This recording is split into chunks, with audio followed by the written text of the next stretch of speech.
ఉమ్మడి విశాఖ జిల్లాలో గత 2 రోజులుగా కురుస్తున్న భారీ వర్షాల వల్ల ప్రజలు తీవ్ర ఇబ్బందులకు గురవుతున్నారు.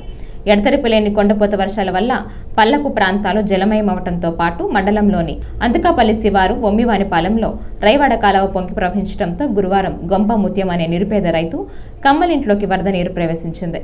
దీంతో ఇంట్లో సామాన్లు, ఇతర నిత్యావసర సరుకులు వరద నీటిలో తడిసిపోవటం వల్ల ఆ కుటుంబం ఎన్నో ఇబ్బందులకు గురి అయ్యారు. చేసేది లేక ఇంట్లో ఉన్న వస్తువులతో వేరే ప్రాంతానికి తరలిపోతున్నట్లు వారు మీడియాకు వివరించారు. అయితే ఈ సంఘటనకు సంబంధించి ముందుగా ఆ గ్రామస్తులు రైవాడ కాలువకు గండిపడిందనుకొని పరుగులు తీశారు.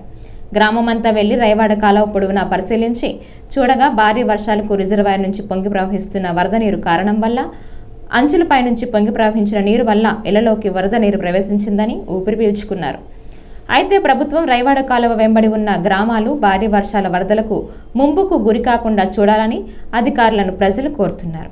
ఒమ్మివానిపాలెం గ్రామస్తులు అర్ధరాత్రి రైవాడ కాలువ పొంగి గ్రామం మీదకు వస్తుందేమోనని ఆందోళన వ్యక్తం చేస్తున్నారు.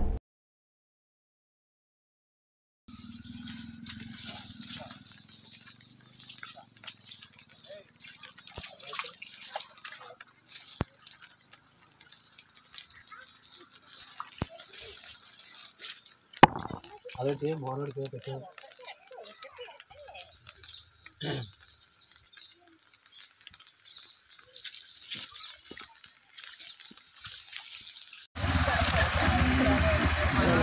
కారు మరి వెళ్తాను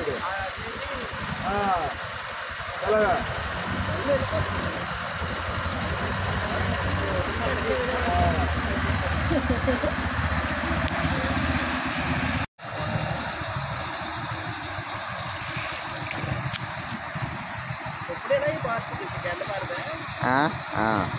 కట్టారు కదా లోటు బాగా లేపాడు కాంగ్రెస్